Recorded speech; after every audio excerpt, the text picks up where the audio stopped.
Bien, ahora sí.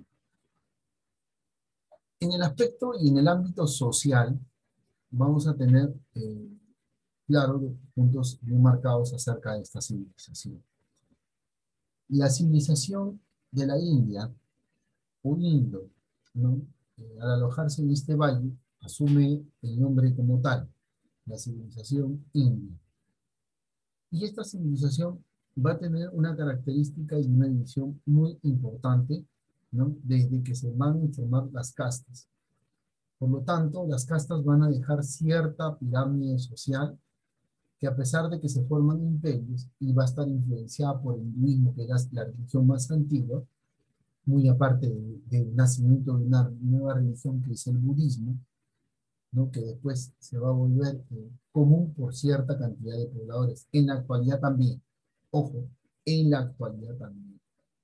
Ahora, dentro de su pirámide social, con estas influencias va a haber 4 estadios o estamentos muy importantes y básicos, ¿no? Que van a caracterizar el aspecto social de esta civilización.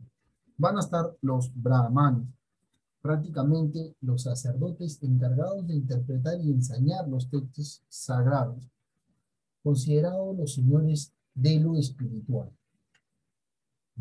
El papel del sacerdote en muchas de estas civilizaciones antiguas tiene un papel muy importante. Importante en el sentido de que va a ser, pues, si es que hay un líder, es el encargado de hacer entender a la población, ojo, de hacer entender a la población, sí, ok, de hacer entender a la población, ¿listo? De hacer entender a la población del grado de divinidad a la que tienen que seguir. Por ejemplo, en el caso de la civilización de Egipto, ¿quién le daba las facultades de reconocer como descendiente directo de Dios, ¿no? De la divinidad, de, de Ra o del dios Atón? Va a ser el sacerdote. Y el sacerdote daba esas garantías. En el caso de la India también. Por lo tanto, los sacerdotes durante estas civilizaciones del mundo antiguo van a tener un papel muy predominante. Después, ese papel no lo van a perder, se va a ir camuflado, conocido como el clero en la historia. Vamos viendo cómo se va mezclando. Por lo tanto, el papel de la religión en la historia, y sobre todo en el mundo antiguo y más adelante en la Edad Media, va a ser muy determinante dentro de estos primeras civilizaciones. Por lo tanto, van a dividir, la cúspide lo tienen los brahmanes. Después, por debajo de ellos van a estar las chatrias, que van a ser los guerreros o gobernantes de cada terreno, de cada tierra, de cada parcela, de cada área, ¿no? Recuerden ustedes que por cada área o por cada pedazo de tierra hay un representante. Ese representante va a ser incluido dentro de la cantidad de chatrias que hay. Después van a estar los vaisías. Los vaisías van a ser los campesinos, los mercaderes, los comerciantes, aquellos agricultores que se van a dedicar al trabajo. Después de él van a estar las sudras. ¿Quiénes son las sudras? Los siervos, aquellos mestizos, descendientes de las drávidas, en este caso de los esclavos, ¿no? De aquellos que son, pues, que no estaban incluidos dentro de la pirámide social. Ellos van a ser los sudras. Y después van a estar los parias, los intocables, ¿no? En este caso, ¿no? Ellos prácticamente van a vivir en espacios prohibidos, ¿no? Estos son los que van a ser considerados como eh, el resultante de alguna acción prohibida, matrimonio prohibido o hijo de los padres separados, ¿no? Si digamos, pues en este caso venían de una familia con padres separados, ese hijo va a ser reconocido en la pirámide social, ¿no? Como parias dentro de su organización política del Estado de la India.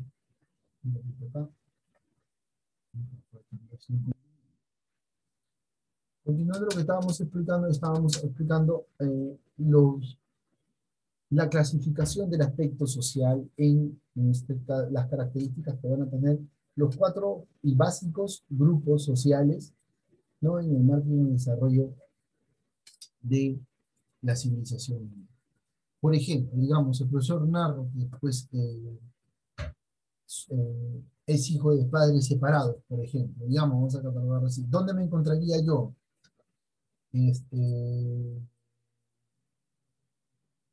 Olorte, vamos, Renato, a ver, ayudarte, Renato, que acá siquiera algo. Dígame, profe. ¿En dónde estaría yo? Por ejemplo, el profesor Narro es hijo de padres separados. ¿En qué pico de la pirámide social o en qué nivel estaría yo? Usted estaría por debajo de la pirámide, en los parias. Ok, ok, Olorte. Yo, profe, Sí, sí, sí, Olorte. Los ah, sacerdotes, en, en los brahmanes, en la los primera parte. brahmanes, ¿cierto? Y ahí tenemos ya bien aspectos encargados, ¿cierto? O sea, por muy debajo de la sociedad van a estar, por muy debajo de los esclavos van a estar los pares, ¿no? Prácticamente eso es lo que quiero que van a dedicarse y los encargados a la labor de limpieza. Otros aspectos importantes, no solamente es el aspecto social, sino también el aspecto económico. La agricultura es la característica más importante base de la economía de estas sociedades del mundo antiguo, que traen consigo para el intercambio, para el comercio, ¿no? El trigo y la cebada. También cultivaban, ¿qué cosa? Legumbres, los dátiles, ¿no? Los melones, el arroz, ¿no? El río testigo de estos cultivos va a ser el río Ganges, río importante. Y otro punto importante es de que no solamente van a eh, cosechar o obtener dentro del marco agrícola estos productos, sino también el algodón.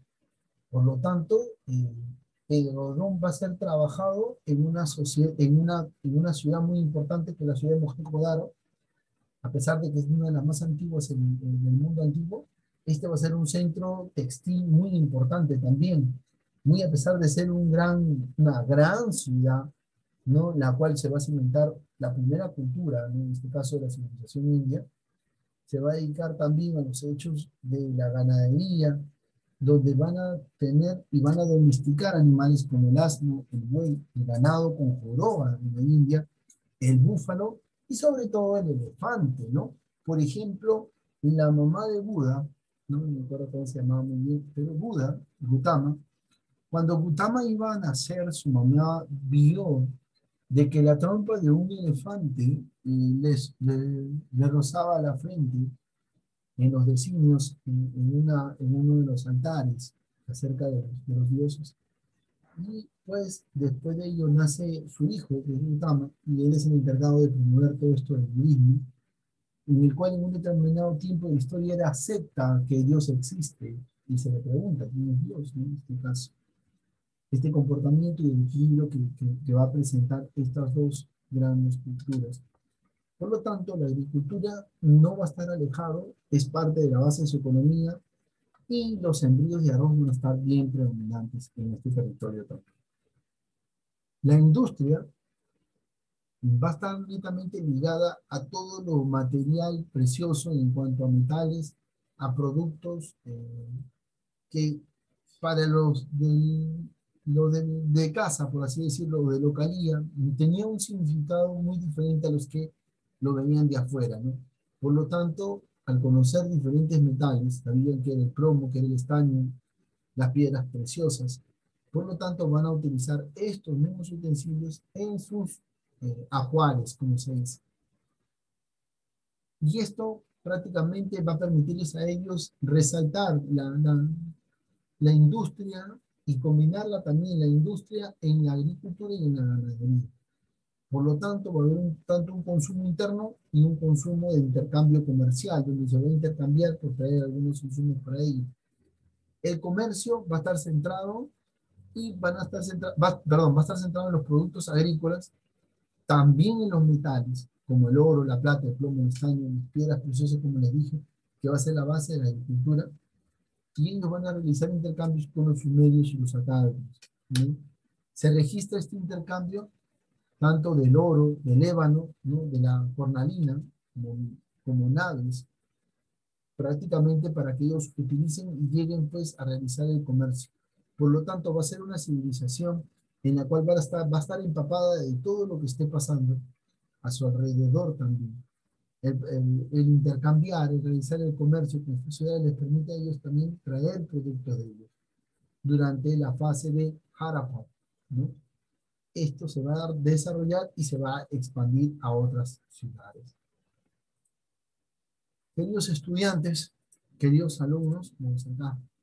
Hemos llegado justo a la parte final de lo que es esta clase, no sin antes compartir con ustedes un punto importante acerca de quién fue Buda y cómo se da toda la trama de la historia del budismo que condicionó al hinduismo en esta historia. Vamos a dejar de compartir acá.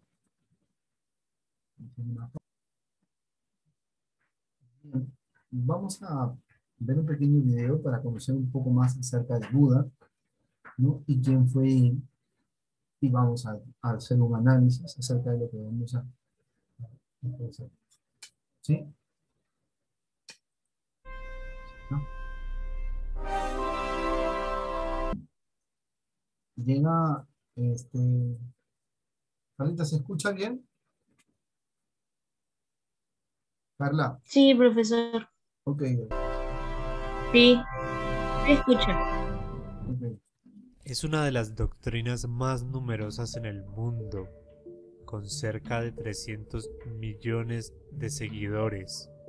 Algunos dicen que es una religión y otros que es una filosofía, pero ¿qué es realmente el budismo? En este video explicaremos en qué consiste el budismo y qué se entiende por budismo. Para hablar acerca del budismo debemos preguntarnos quién fue Buda. La vida de Buda, tal y como la conocemos, se divide en 3 momentos: su infancia, su camino a la iluminación y sus años de predicación. Nacido con el nombre de Siddhartha Gautama, Buda era el príncipe del Nepal en el Himalaya y vivía en un lujoso palacio con cientos de sirvientes. Buda se casa con una princesa y tienen un hijo llamado Rahula. Cuando Buda sale del palacio por primera vez, ya siendo un adulto, se encuentra con 3 personas, con un anciano, con un leproso y con un muerto. Como Siddhartha nunca había visto nada parecido, le pregunta a un sirviente qué tipo de encantamiento, qué clase de fenómeno es este. Y el sirviente le responde: todos seremos así algún día si seguimos vivos. Esto lo conmueve profundamente y decide abandonar el palacio a la edad de los 29 años, dejando a su esposa y a su hijo, para convertirse en un monje asceta. Un monje asceta es alguien que renuncia al mundo pasando por muchos sufrimientos y penitencias, como pasar hambre, para alcanzar la verdad. Siddhartha se convierte en un monje por 7 años, pero los sufrimientos no satisfacen los deseos de su corazón y decide entonces abandonar a los monjes ascetas. A los 35 años, Buda llega a Uruvela y medita hasta caer inconsciente, y la revelación de la verdad le llega en forma de sueño a través de 3 visiones. En la primera visión, vuelve a ver todas sus vidas futuras y pasadas. En la segunda, descubre que el mundo es realmente un espejismo de sombras y luces.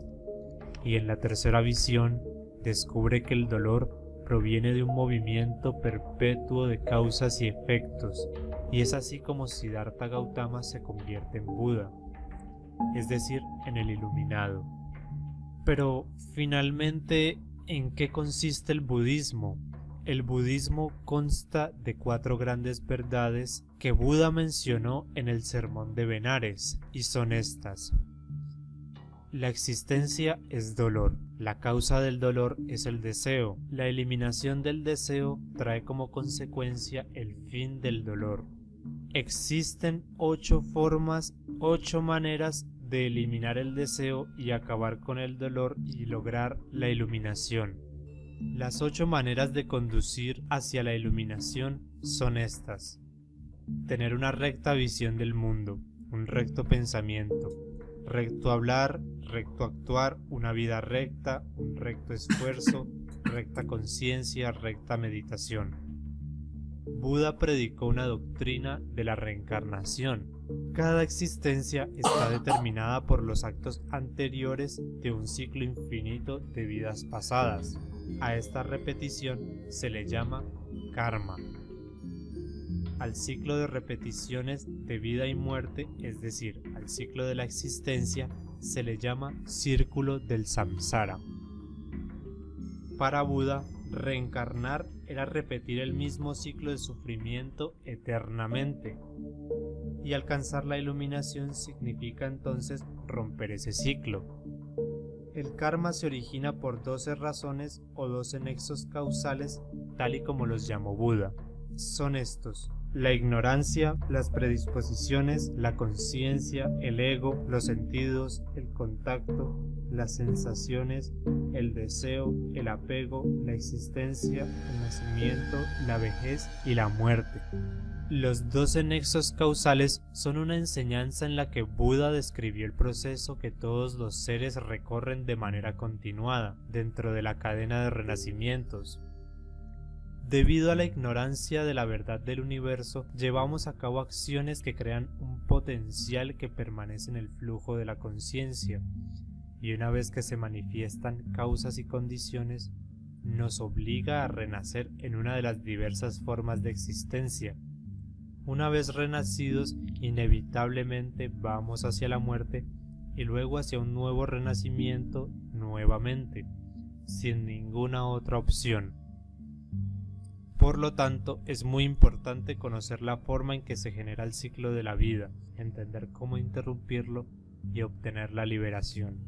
Cuando por fin superamos el ciclo del karma, es decir, cuando alcanzamos la iluminación y podemos llegar al nirvana. ¿Qué es el nirvana? Nirvana significa extinción, y es un estado de conciencia absoluta donde ya no se siente dolor ni deseo.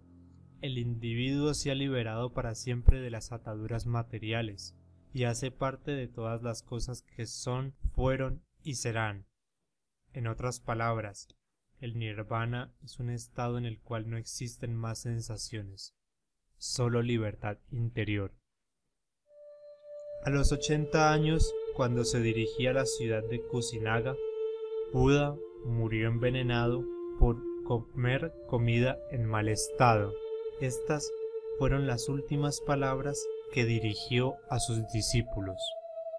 Monjes, escuchad, todo transcurre y perece, pero vuestra tarea es buscar la verdad y mirar la salvación eterna. Luego de su muerte, sus discípulos pregonaron sus enseñanzas por todo Asia, desde el Nepal, la India, el Japón, Corea, Mongolia, China, entre otras. Además de tener una inmensa producción literaria, filosófico-religiosa, el budismo se ha dividido y reinterpretado en cada país. A pesar de esto, podría decirse que la mayor autoridad en el budismo es el Dalai Lama. Dalai Lama significa el gran maestro o oceánico maestro. Finalmente podemos decir que el budismo es un camino para liberarse del dolor del mundo a través de la meditación. Si el video te gustó, por favor compártelo con tus amigos, eso nos ayudaría a crecer mucho. Hasta la próxima. Tenemos cámara ahí para que no haya problemas. Porque siempre estamos por apagar las cámaras ahí. Para el momento pues de compartir el video, se comparte, no haya ningún percance, no se pausa. Bien, queridos estudiantes, queridos alumnos, interesante la historia de Buda, de Gautama, la enseñanza y todo el legado que deja como una religión que se contrapone a lo que estaba plasmado, ¿no? Salir de pasar a ser de tener una vida acomodada a una vida condicionada va a ser muy interesante para la historia, ¿no? Y queda marcado con mucho resaltante. Bueno, queridos alumnos, hemos llegado a la parte final de nuestro curso de Historia Universal concerniente a todos los contenidos pues acerca del legado antiguo y del mundo antiguo. después de estos exámenes y de las vacaciones que vamos a tener merecidas, ¿no? Usted va a empezar, vamos a empezar a continuar de donde nos quedamos, hablando lentamente de la media y la primaria. Vamos a ir continuando investigando más acerca de estos hechos importantes de la media. ¿Alguna pregunta hasta este punto, hasta este momento? No. Muy bien, queridos alumnos. No habiendo preguntas, pasándonos un minuto más de tiempo de vida que nos queda. Espero pues que se encuentren bien, que cuídense mucho, que tengan una bonita semana, un bonito fin de semana, una buena semana de evaluación y un largo fin de semana de vacaciones. ¿Sí? Por favor. Que tengan todos ustedes muy buenas tardes y nos vemos. Bien, cuídense mucho y que Dios los bendiga a cada uno de ustedes. Chao, profe. Chao, profe. Adiós. Chao, profe.